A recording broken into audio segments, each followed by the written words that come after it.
Hey, fire it up, Mr. Hagg. Fire it up. Yeah. All right. Here's what we're going to do today. You need to have your notes out. We're going to talk about that property sheet that we had yesterday. I'm going to put that back up on the board here so we can talk about it.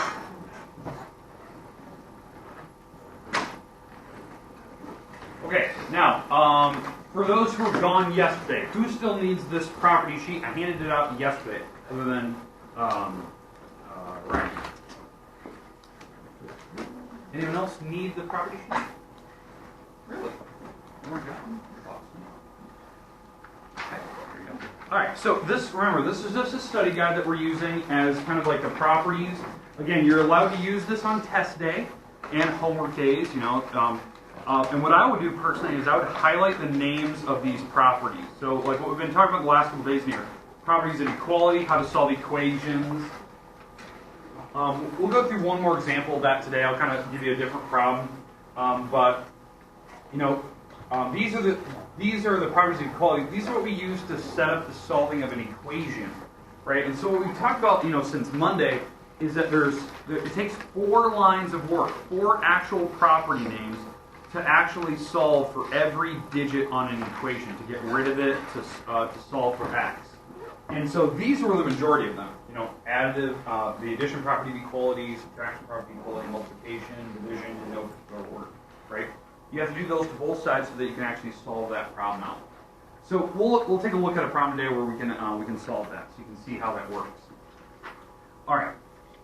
Next here, what we're going to do today, when we scroll down on this, I want to finish with the last property to talk about, because we've been doing the field property since Tuesday this week. We talked about closure, which, you know, if you want to, you're allowed to do this on your property sheet. You can change this word to substitution or find it out. So if you need to put that in there, I understand that one. We call it substitution. It's when you replace simple mathematics in the middle of a problem. You know, add, subtract, multiply, divide by random numbers, and you replace it as substituting. The one that we really haven't discussed yet is this idea of commutative. You know, how to use commutative property for middle of a problem. We really haven't seen that. I've given you maybe one example on Tuesday, but I really do want to discuss that today and give you kind of an example where you can see it. Associative property, we definitely showed that one yesterday because we started distribution, the correct way to distribute yesterday, and this always follows it. We'll come back to that again today. So those were kind of the 3 that we talked about Tuesday. Wednesday, yesterday, actually maybe those were Monday. Tuesday we might have talked about the identities, which there's 2 of them. Additive identity is when you add 0 to something, or you multiply by 1, that's multiplicative identity. These are the 2 you should highlight on that property sheet. These are the actual property names, even though it's under this category. So those look a lot like substitution. Like, a lot of people are like, why isn't it called substitution? You're doing random math. It's special. When you add a 0 or multiply by 1, it's not really changing numbers. That's why it's not substituting. Not substituting something new. All right. Let's see. Inverse properties. There's 2. There's the property of opposites here. And again, this one looks like substitution. It's when you add or subtract numbers together and it makes 0. So that they literally cancel each other out because they're perfect opposites of each other. So that we see that when we solve equations a lot. Property of reciprocals, same thing. That's the inverse. That's the second one for the inverse properties. That's on the back of your property sheet if you have it. That's when you multiply or divide numbers and they make 1. So it's like you take 4 divided by 4 and cancel out to make 1. That's a reciprocal. Okay, it's division. That's technically what we use it for. And then what we introed yesterday, Wednesday, we introduced distribution. Most people know it, but you probably haven't seen like the real mathematics behind it, and that's what we talked about yesterday. The example I used yesterday a lot, if I kind of scroll up here, the example that we discussed was this idea, where you had 3x plus 4, but we're multiplying everything by a 5. That type of thing. It takes distribution, right? Because you can't add the 3x plus the 4. There's no way to add those two together. So the idea that we have to distribute the 5 through it. So the actual act of distribution is handing this 5 to each item. So it's putting the 5 in front of the 3x, putting the 5 in front of the 4. That's distribution. That's what we discussed yesterday. It's not the simple fact of going further. A lot of people want to write, oh, it's 15x and 20. You're skipping too many steps. This is distribution, the simple fact of handing it out. Okay, was there any questions with what we discussed there yesterday? We also talked about like where it comes from, like why we have distribution.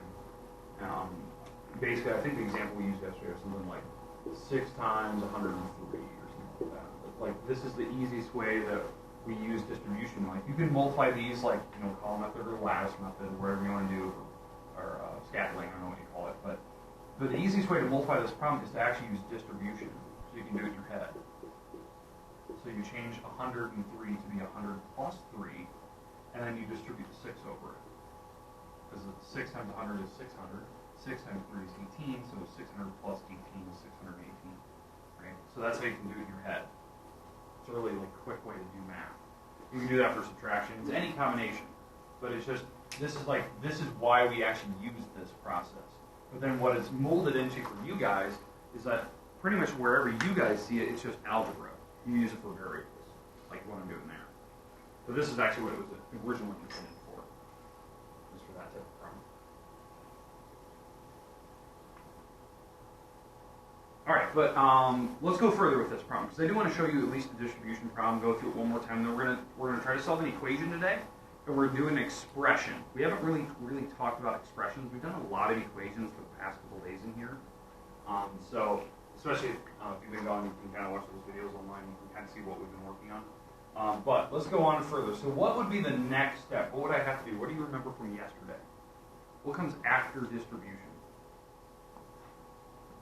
What was the property that we used? You see another way. Associative, thank you. So you move the parentheses around, right? So you move the parentheses around the 5 and 3, you move the parentheses around the 5 and 4. And that is the active associative property. That's the third property on your property sheet, on that first page. That's the field properties, right? You move the parentheses. Notice none of the digits move. Just the bars move, because I actually need to group the numbers together before I can actually multiply them. So this is when you distribute, the next line should always be associative. You just have to. Now I can go further. So 5 times 3. And 5 times 4. And that would be the substitution. That's random now. That's how you distribute correctly. It's always 3 times. Okay, now let's do an expression today. I want to start with one of those. We'll do an equation as well, because I want to show you what we haven't really discussed yet. I want to do a problem like, let's do something like this. Let's go 3x minus 4 plus 9x. Let's do that. Okay, so you agree this is an expression. It doesn't have an equal sign. I still want to simplify it. So it's going to take a few lines. Obviously, we're going to have to do this distribution stuff. So we'll have to do probably the first 3 steps are going to be these 3. Because I need to get rid of that parenthesis idea. And then once I'm through these, then I can go to the next couple steps. Which, the reason I bring this problem up is I really want to discuss how do you correctly add variables together. Because that's something that a lot of people don't understand. That problem actually takes a few lines. In theory, it could potentially take 5-6 lines to do that problem, even though most people can kind of do it in their head and 1 or 2. So let's actually walk through this problem. So first step, I want to distribute the 2. So the first step, I need to hand the 2 to everything. So the 2 is going to go here and to the 4, just to the parentheses. So 2 times the 3x and 2 times the 4. And I'm just going to leave the 9x alone, and that is distribution.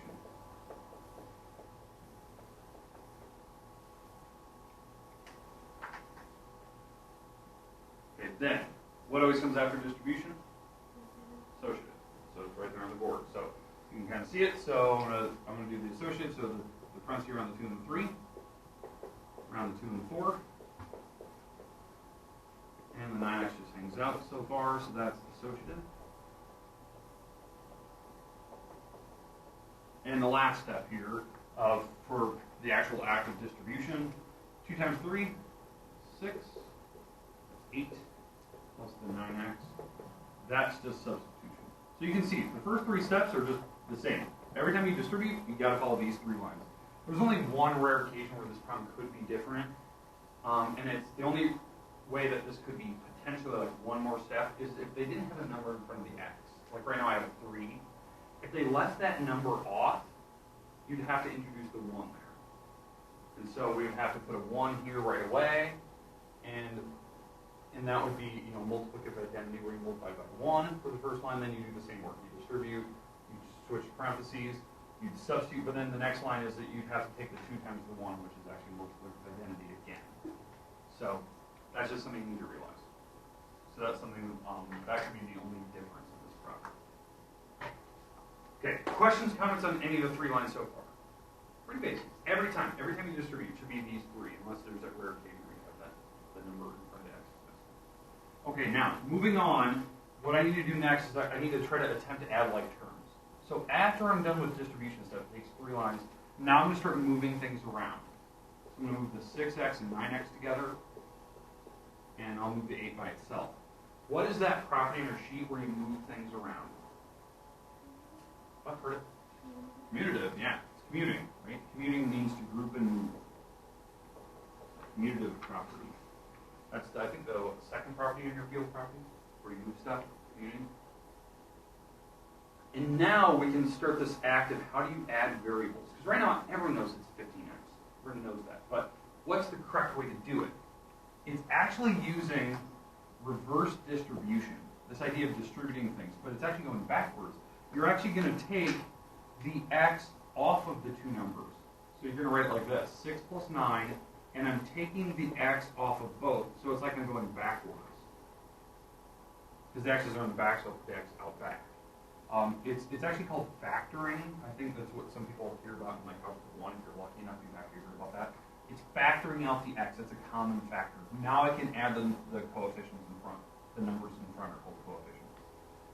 So that is called distribution, or reverse distribution, or factoring. I don't care what you call it.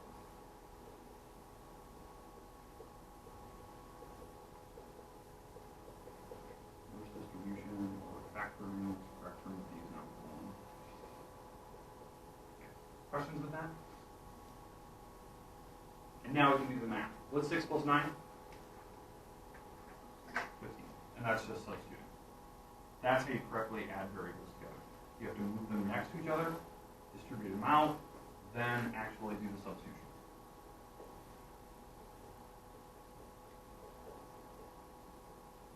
So it actually took 6 lines to actually do that problem. Correct. That's how you do, that's basically what you're looking at here. This is the gist of every single expression right there. You've seen it all. The only rare chance is if they don't have numbers in front of variables, and I have to throw 1 extra line there. Multiple identity, right? Throw 1. There could be a potential where maybe letters cancel out and you have zeros. That's weird, but it could potentially happen.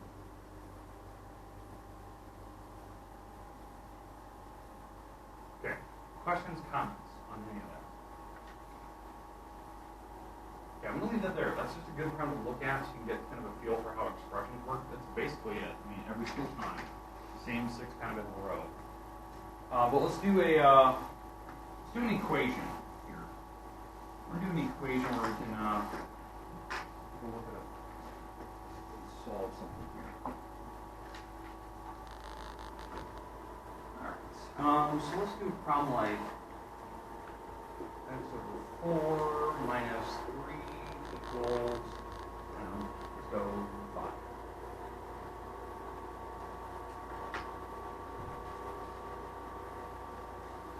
Okay, so this is an equation, has an equal sign. What we need to do first, we need to try to do the correct math to solve out for x. So what most people always struggle with, they don't know the property names. You have the property sheet, and hopefully we're getting better at this. But if you're ever in that mode of, God, I just don't know the properties, at least show some of the math you're doing, because that's some points in my book. You're really showing me some work. Don't just give me the final answer. I know what the final answer is. I need to know how you got there. So that's some way to save at least a few points on the middle of the first proof.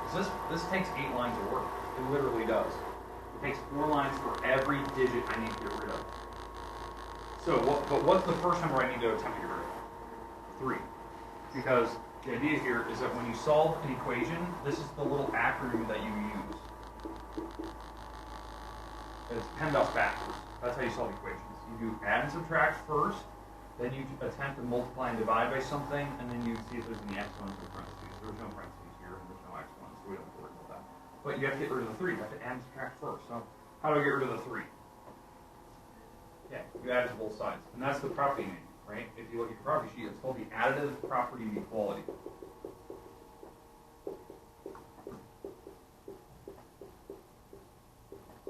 That top property, I think it was what, number 4 in your property sheet for the properties of equality. But notice, I didn't actually do any math. I just wrote plus 3 plus 3. That's it. Going further is other property names. So like on the right side here, 5 plus 3, 8, that's substituting. Because you're putting in a brand new number that wasn't there originally. So that's substitution. Now on the other side, this is not substitution, because this creates a very specific number. -3 plus 3. 0. And that's a very special number. Notice I didn't just cancel out. I have to leave 0 there. That is the property of opposites. That's the one on the property sheets right at the bottom of the page. You add or subtract numbers, and it gives you 0. It's not substituting, even though it looks like it. Okay, now we're going to add zeros. So x over 4 plus 0 is x over 4. You're adding 0 to it. And what property is that? Where you add 0 to something. It's on a property sheet. Right around property number 4. Say it, Art. What is it? Yeah. Add identity. You're adding 0, and it's an identity. It looks like substitution, but you're not, because you're adding 0. You're not making up some new number. It's going away, literally. So that's additive identity. You multiply by 1, that's a multiplicative identity. Because it doesn't change anything. Okay, notice this. With 4 lines, we finally got rid of the number 3. The next 4 lines on this proof, we'll get rid of the number 4. That's touching the x. And it will take the exact same property names. We'll start with the property of equality. We'll do substitution. We'll do some inverse. It'll either be property of opposites or reciprocal. And then the last one we'll do an identity. It's the same 4 lines every single time for an equation. Okay, so first line, how do I get rid of the 4? Yeah, we have to multiply both sides by 4. You always multiply by, if it's division, you multiply by it. So reciprocal, basically, but that comes a little later. But this is called the multiplicative property of equality. So we start with the property of equality because we did it magically to both sides. Multiplicative property of equality. On the right side, 8 times 4, 32. And over here, I'm just going to leave this alone. I'm multiplying the 4 to the top. But that's substitution. Doing the simple arithmetic, the 4 times 8. That was random numbers. And now on the left, I have to take 4 divided by 4, which is 1. And that is the reciprocal property. That's the inverse. It's actually on the back of the page of your property sheet, right? So when you divide numbers, it makes the number 1. And the last step, 1 times x is x. And which identity is that? Is it adding or multiplying? What do we do with the 1? Yeah, we multiply. So it's multiplicative identity. So multiplicative identity is multiplied by 1.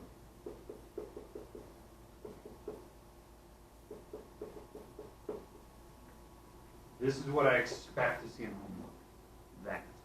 I expect to see that line of work. That you should know your property sheet forwards and backwards. You're following my examples we've done the last 4 or 5 days in here. Expressions are a little bit different. Those are the rules for expressions. We do distribution the correct way to do it. There's 3 lines of work. Then if you need to add variables, you do the commutative and you start moving things around. So, okay. So here's what I want today. Here's what I'm going to do. Okay, we're going to do this quick little mini review because I think this is just going to help us with the property names because we need to kind of learn these. So this next sheet that I'm going to hand you is not homework. We're going to do it within the next 5 to 10 minutes. Okay? So I'll explain the directions. I just want you to take it, put your name on it. Okay, we're going to hand these in here in a second. It's a way to practice to see if we know our property names. Now some of you have been gone, so you won't kind of know well, but hopefully we can figure this out as we go. All right. So put your name on it. Hopefully everyone gets one.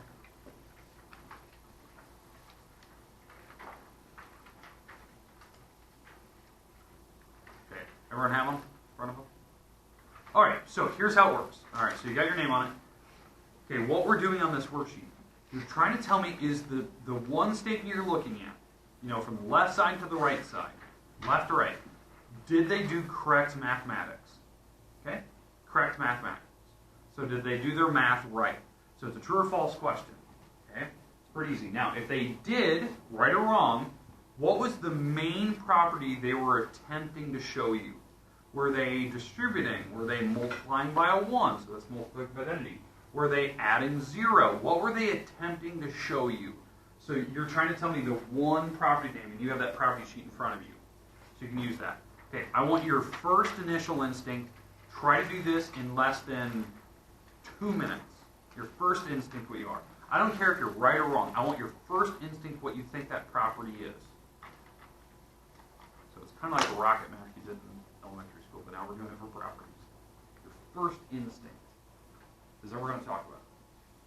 You're going to hand it to a neighbor, and we're going to check it out. Don't worry if you're right or wrong. This is a chance where you get to know your properties and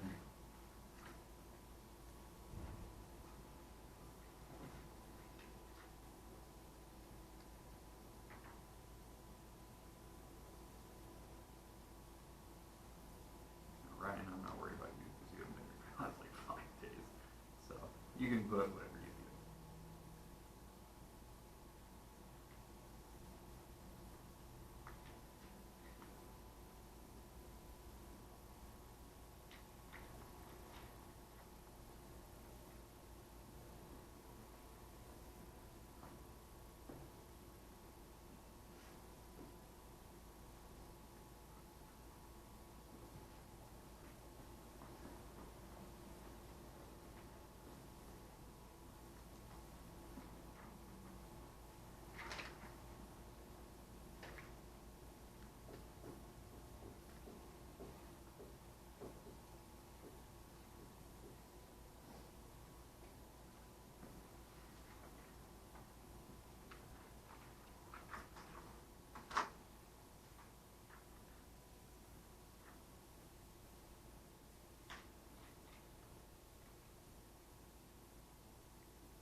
more than one correct answer. So don't feel bad if you think it's different than your neighbor.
Again, as they went from left side to right side, what was the main thing they were attempting to show you?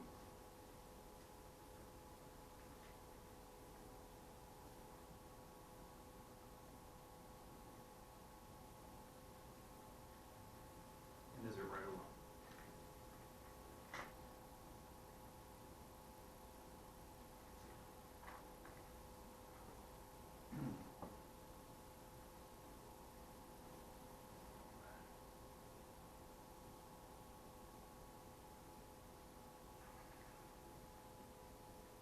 I'm going to give you about 30 more seconds here, and then I want you to take your piece of paper into the person to your right. And if you're on the very right side, you have to hand it all the way over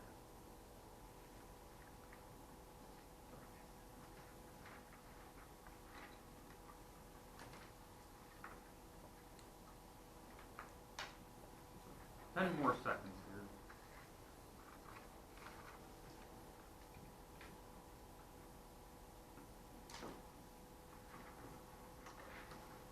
Okay, so take a piece of paper, hand it to the person to your right. If you're on the far side, you have to hand it to the first person to the right.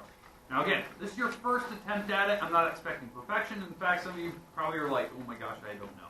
And that's why I want you to see this for the first time. So if this was going to be, if this would have been a pop quiz, how bad would you crap yourself? So that's what I want to know. So, all right. So let's take a look at these. Now remember, you're checking your neighbors. So if you want, cross out answers, put what it should have been. Now remember, I said some of these could be multiple different answers depending on how you thought of it, what they were trying to show you, maybe what they got wrong. Okay, for the first one, so I want kind of a volunteer. What were they attempting to show you as they went from this side to this side? What were they doing? What was the main property from your property sheet? Distribution. Okay, I agree with that. They were trying to show you distribution. Now I know they skipped a few steps, it's fine. But that was like the main goal that they're trying to show.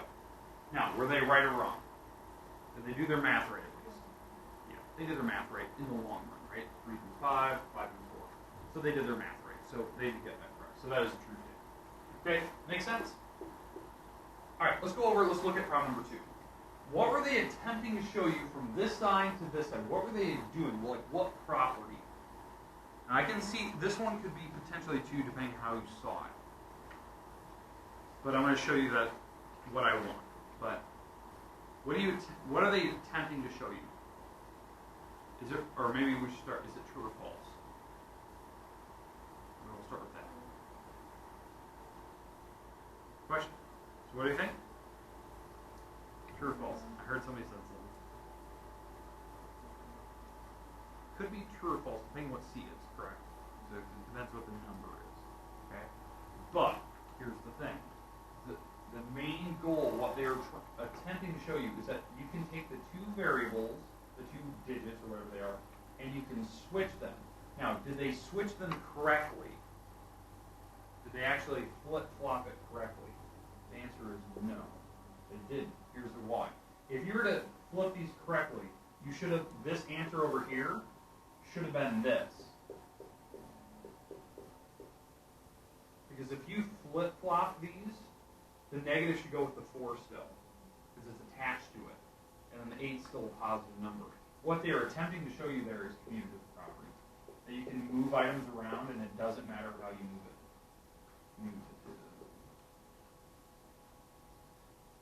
Now, I've seen some people, like, they look at that and they're like, well, isn't it symmetric? It looks like they're kind of like flip-flopping things. Symmetric is when they give you one equation, like a formula like this, and in the next line, they switch the entire left and right side, like that. On this whole worksheet, at no point do they ever show you like an equation and then another equation below it, showing the complete difference.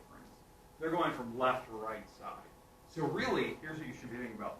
Every property on this worksheet should be one of your field properties. That's what you should be thinking of. They're field properties, not properties of equality. Because they're not showing you another line to do anything. Okay, so that's commutative. So they attempted to do it, they did it wrong. Unless C is a certain number, then it could potentially be true. All right. Going off of this here, what are they attempting to show here? Is it true or false? True, depending on what the numbers are. I agree with that. And what was the property? Yeah, that one. It's the same property. It's easier to see this one because they're using plus signs. All they're attempting to do is they go from left to right, they switch the two around. You're allowed to do that. They're both positive, so it doesn't matter where you write them. And again, some people attempt to say that that's associative, but it's not associative, or not symmetric. Okay. Over here, on this problem, what did they do from left to right side? Did they move any of the digits? Like the 7, 4, and the 9? No, they moved the parenthesis bar. What property is that? Associative. This is actually a true statement. This is true. It is associative. They're showing you that you can move parenthesis bars and it's still a true statement. I didn't move the 7, 4, 9. That's how you know it's not commutative. The digits didn't move, just the bars did. Okay, questions, comments. Now again, if your neighbor got it wrong, that's fine. You can cross out with the correct answer, whatever you need to put. Okay.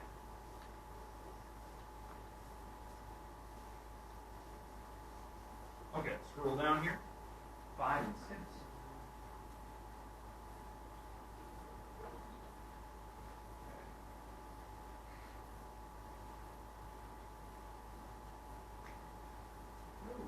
Just looking at the floor. Oh, you guys gonna take a look at this thing? Please do. Yeah. Why? Look at it. That thing's awesome. Yeah, it puts me in the love it. Right with the kids there. Yeah. All right. This next problem right here. What are they doing? What are they attempting to show you? They're trying to show you associative. Now, is the answer correct? Is it correct mathematics?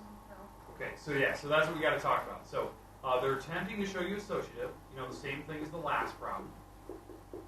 But now, if you look at the math, 16 divided by 4, that's 4, and then you divide by 2, because you'd have to do parentheses first, and this answer would be 2. If you do this side, this would be 2, and when you take 16 divided by 2, you get 8. These answers are most definitely not the same digit, if you follow like the order of operations. So it is most definitely a false statement. Associative, the big thing that we talked about in class is associative really only works for when you have addition or multiplication. It doesn't work for like division. And you're seeing it right here, why the answers are not the same. You know, you do math and parentheses first, and it did not work out in the end. So it's most definitely a false statement. Moving on to the next one. True or false? True, I agree. Now what are they showing you? What property is that? Additive identity. Yeah, they're adding 0. Additive identity.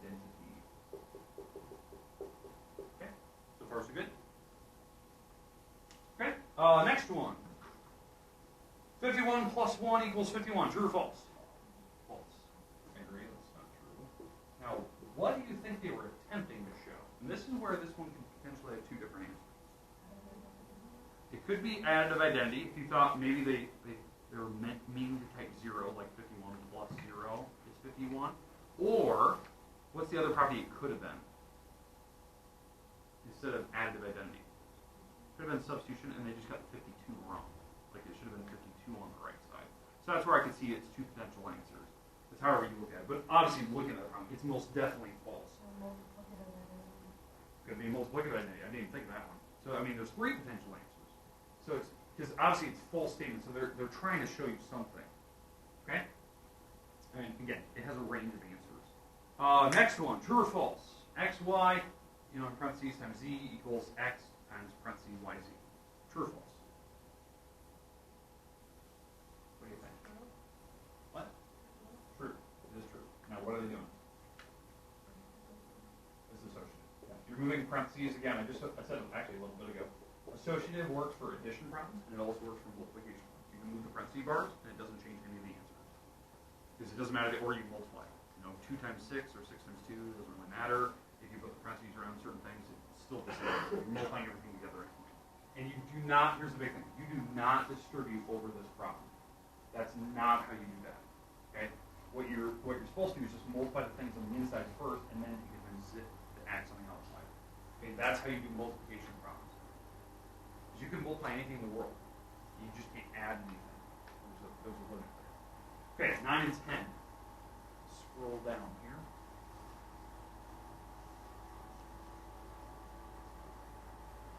All right.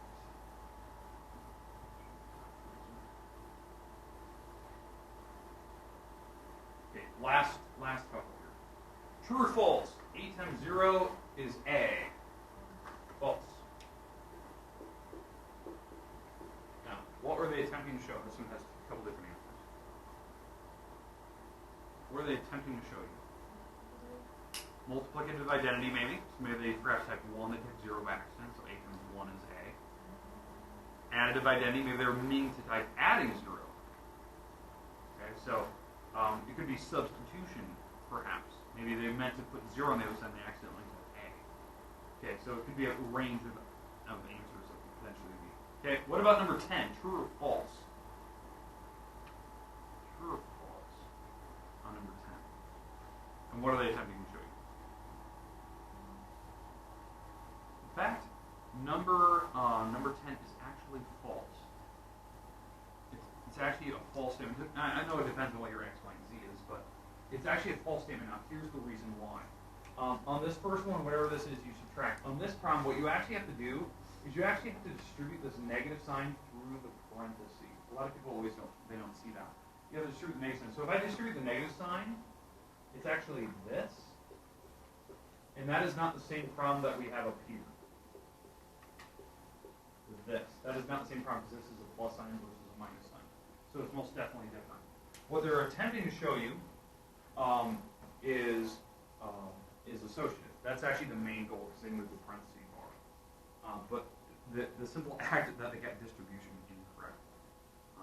Actually, here's that problem from the true statement. What about this one? True or false? This one's tough. It's one property name. True or false? On number 11. What do you think? It is true. I agree. It's what? 19 equals 19 if you actually have them correctly. What are they attempting to show you? What property is that? And this is the tricky part. Associative. Not associative. It looks like it though, right? It looks like they just moved the parentheses bars, but they actually moved digits around. You can see that, in the beginning, it was the 3 and 12 are in the front. On the other side, the 3 and the 12 are in the back. It looks like associative, because it looks like they just moved the bar, but they actually moved digits.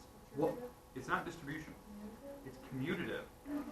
They actually move things around. That's commuting. That's the hard part about 11. It's still true, don't get me wrong, because you can move things around.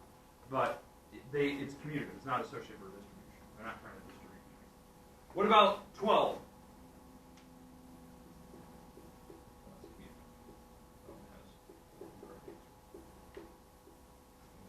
False.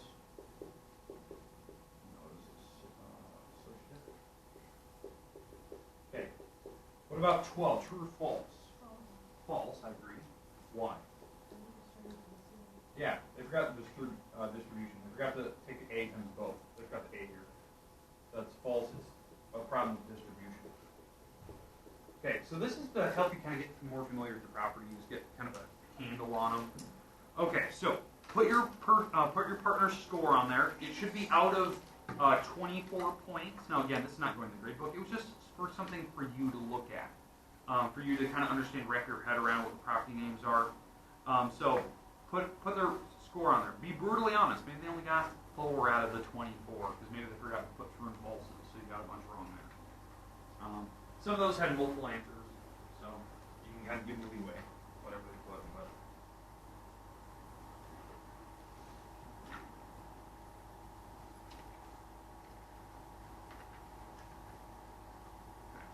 try to hand it back to them if you can. Now tomorrow we're going to do another worksheet. Today was just kind of a day where we can review these properties, make sure they get a feel for it. Okay. Hand it back to them before they leave.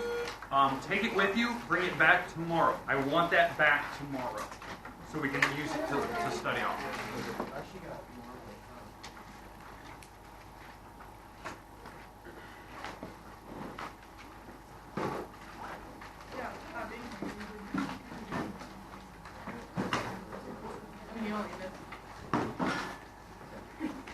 Well, I mean, my first one would be like, oh, yeah, there's 5. Probably.